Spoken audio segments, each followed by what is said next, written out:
In this video, I'll be taking a look at 5 discoveries unearthed from the various terrains of Mexico, all from very different times in history, and all with very different stories behind them.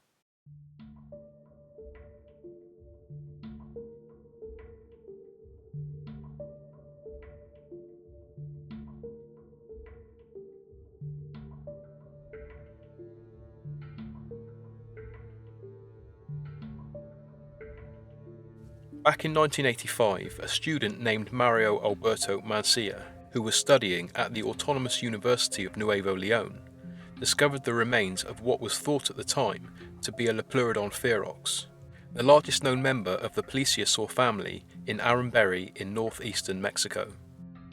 The student was conducting geological mapping of the area when he found the remains, said to be around 140 million years old. However, it wasn't until 2001 that an extensive excavation began by German and Mexican paleontologists.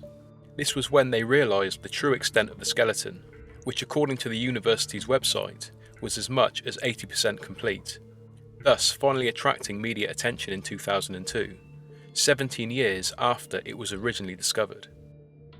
The creature's length was estimated at 14 to 15 metres or 46 to 49 feet, but the 2002 reporting media claimed it to be around 18 metres or 59 feet, and the BBC website even claimed it to be as much as 20 metres or 65 feet in length. It was nicknamed the Monster of Aramberri, after the region in which it was found, and even though similar remains of the same species have been found in the past, none have been as complete as the 1985 discovery. Sadly though, part of the rostrum bone removed in 1985 is now lost.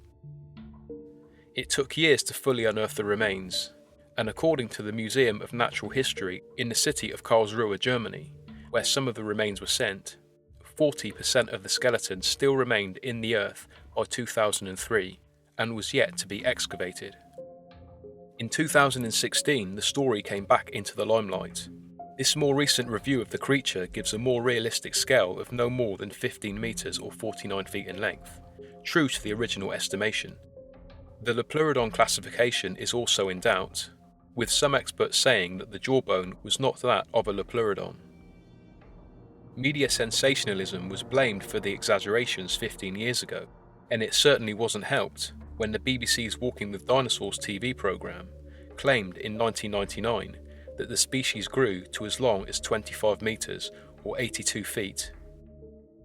Having said this, there were bite marks on the skull of the Aramberri creature, suggesting that bigger specimens may have existed, but it remains unclear whether these bite marks were definitely from another plesiosaur.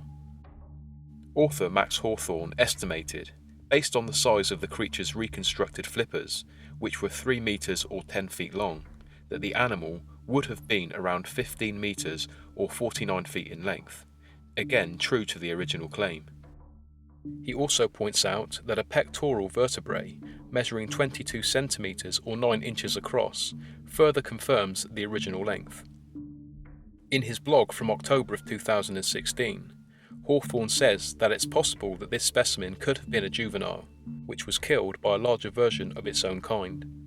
This would also help explain the teeth marks on its skull. It seems that the remains were dispersed to various museums and university labs over the years, with part of the skeleton being shipped to the Museum of Natural History in Karlsruhe, Germany, whilst other parts were moved to the Museum of Mexican History in Nuevo León, the region in which it was found. Most of the remains are today divided between the Faculty of Earth Sciences in Linares and the Desert Museum in Saltillo.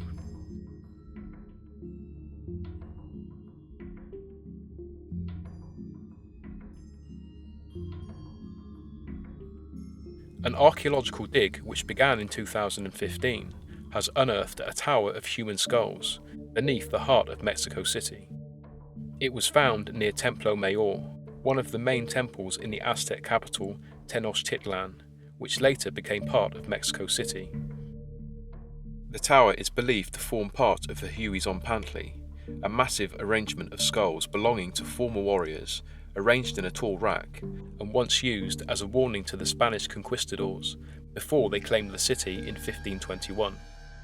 However, the new find raises questions about the true nature of the structure. According to historical records, it was made up entirely of the heads of male warriors, but skulls of women and children have now also been found amongst the arrangement.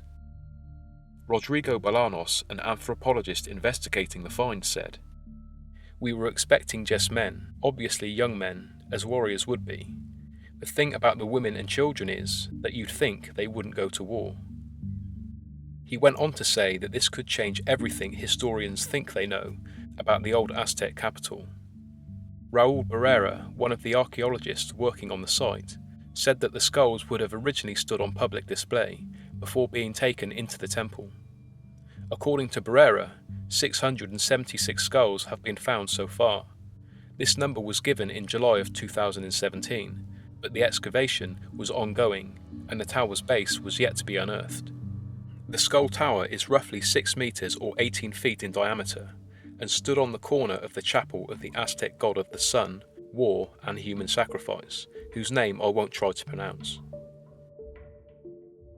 It's believed that the tower was one of the skull structures mentioned by Andrés de Tapia, a Spanish soldier who accompanied Hernando Cortés in the 1521 conquest of Mexico. In his account of the campaign, de Tapia said he counted tens of thousands of skulls at what would become known as the Hueys on Pantley.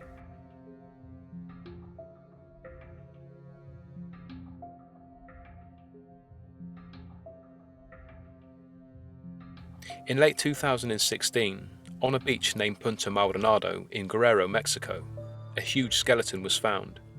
It was mostly reported at the time as being a possible Megalodon, the monster shark that is said to have lived millions of years ago and has been a hot topic on the internet for some time now.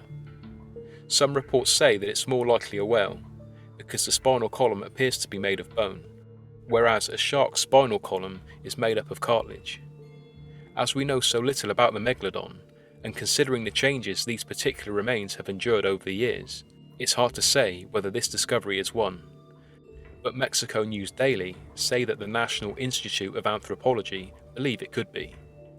In 2016, officials from the institute were in the process of unearthing the skull to get a much clearer idea of what the remains are, but the process, they say, is slow because the skeleton is so fragile.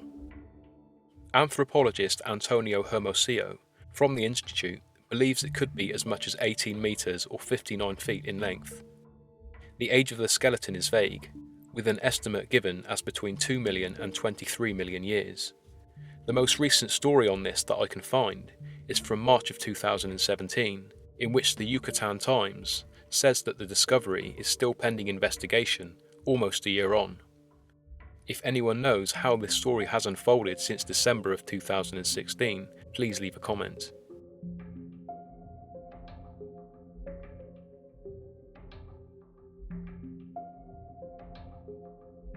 In May of 2017, the remains of an Aztec temple and a kind of ball court were unearthed in Mexico City. The temple was built during the 1486 to 1502 reign of Aztec Emperor Ahuizotl, predecessor of Moctezuma II, who was dethroned by Hernando Cortés during the aforementioned Spanish conquest of Mexico in the 16th century. This discovery was made in a side street of the city and sheds new light on a civilization that was overthrown 500 years ago. The excavations revealed a section of what appears to be the foundation of a massive circular temple dedicated to Ehecat, the Aztec god of wind.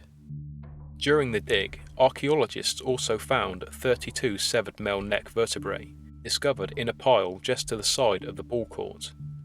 The same archaeologist from the Tower of Skull segment, Raul Barrera, believes that these human remains were associated with a game played in the court. He described them as grim trophies associated with a ball game, which included human sacrifices. Because the building is round, it's believed that it would have stood out among the surrounding squared temples. Once the excavations finish, a museum will be built around the site.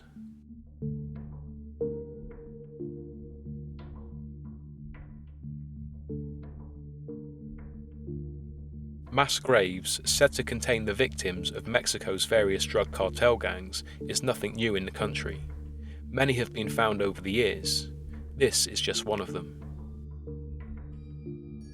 In March of 2017, 252 skulls, along with other human remains, were unearthed on the outskirts of the city of Veracruz, 245 miles southeast of Mexico City. The abandoned lot where the skulls and other bones were found is within a wooded area known as Colinas de Santa Fe. The remains are believed to be the victims of Mexican drug cartels buried over the space of many years, so no single time frame has been given.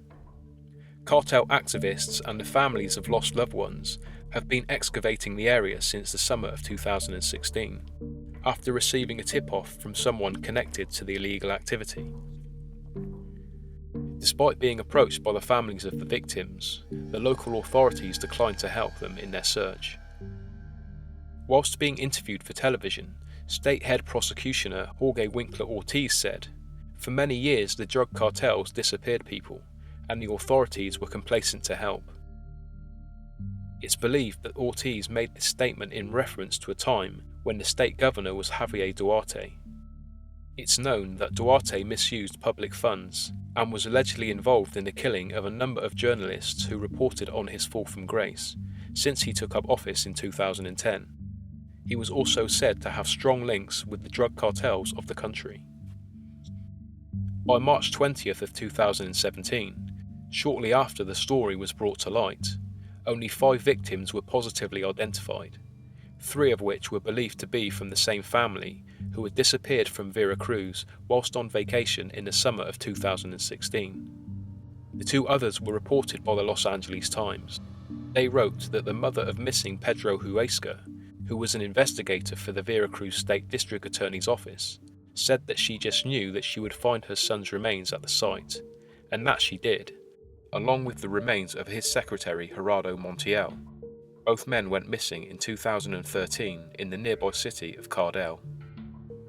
The mass grave in Colinas de Santa Fe is just one of many mass graves to be found in the area. Jorge Winkler Ortiz even called Veracruz as a whole the biggest mass grave in Mexico, possibly the world, and added, "I cannot imagine how many people's remains are still buried there." At the time of the discovery of the skulls, the state of Veracruz still had 2,400 unresolved missing person reports. As mentioned at the beginning of the segment, the drug cartels of Mexico have a history of using mass graves to dispose of their victims, so the Veracruz case is by no means exclusive. Just for example, in April of 2011, 250 bodies were unearthed from burial pits in the town of San Fernando, close to the US border. And in the same month, in the northern state of Durango, more than 300 bodies were found in yet another separate case.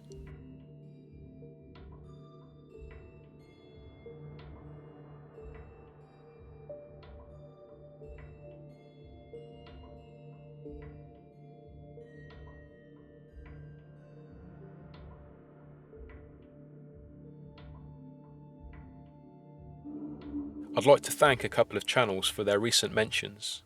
Firstly, thank you to Simon Karlos. As far as I know, this is the first mention of my channel on somebody else's channel. Also, thank you to Gamer1UK, who gave this channel a shout out recently on one of his videos. And if you like the idea of taking on the elements or even starting a new life in the wilderness, here's my friend's channel entitled My Frequencies. It's a video diary of how he has slowly changed his lifestyle, become closer to nature, even to the extent of building an underground home in the wild. Thanks to all my subscribers and viewers to date for your support, feedback and criticism. I have and will continue to take it on board.